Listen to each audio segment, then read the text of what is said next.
So for part A, we use the reference angle of 150, which is 30, in order to create a triangle in the unit circle. Now, since we know that this triangle is a 30-60-90 degree triangle, because we have the reference angle of 30 and we drop this down to create a 90-degree angle, we know that has the properties of such, and we can use that to find our values.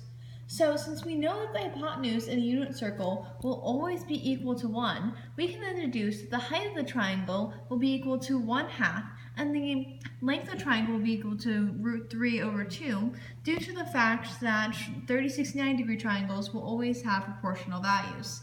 Now, so since in order to find sine, we need to find the opposite side over the hypotenuse, which ends up equaling 1/2. In order to find cosine, we need to find the adjacent side over the hypotenuse, which using our values ends up equaling √3/2, being negative because the length in this case is on the left of the y-axis, making the x value negative, and therefore the length in the adjacent side negative in this case. Now for part B, the process is extremely similar. In this case, both the angle and the reference angle are equal to 45 degrees. And so it becomes a 45-45-90 degree triangle with the properties of such. So since again we know the hypotenuse is 1, we use the proportional values of a 45-45-90 degree triangle to find that the height and length are equal to √2/2.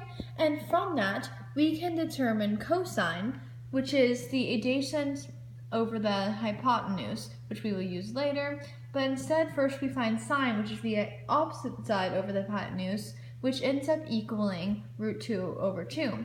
And then we determine cosine, which is the adjacent of the hypotenuse, equal to √2/2 as well. And so we can find tangent, which is sine over cosine, which ends up equaling 1 because both of these values are the same. Now for part C, we again have a 30-60-90 degree triangle, only the values are flipped because 60 has become the reference angle. As a result, the cosine of this triangle is the adjacent over the hypotenuse, which ends up equaling 1/2. Now, in order to find the cosecant, we need to find the sine of the triangle first, because cosecant is equal to 1 over the sine of the triangle.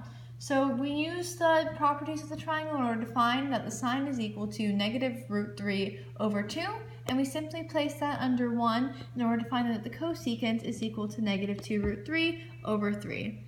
Now finally, for part D, we have the angle of 180, which is coterminal, meaning that it lies on the x-axis.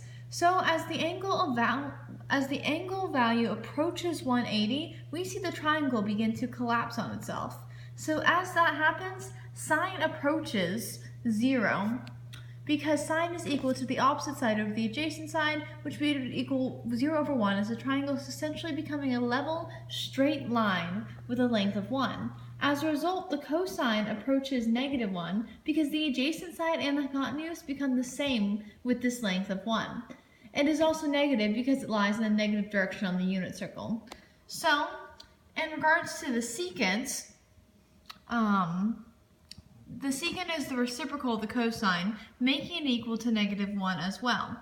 And lastly, the cotangent is the reciprocal of the tangent, making it cosine over x over sine x, which will make it equal to -1/0 or undefined. So because of this, we use this limit as theta approaches 180, the limit of cotex, theta approaches equals 0.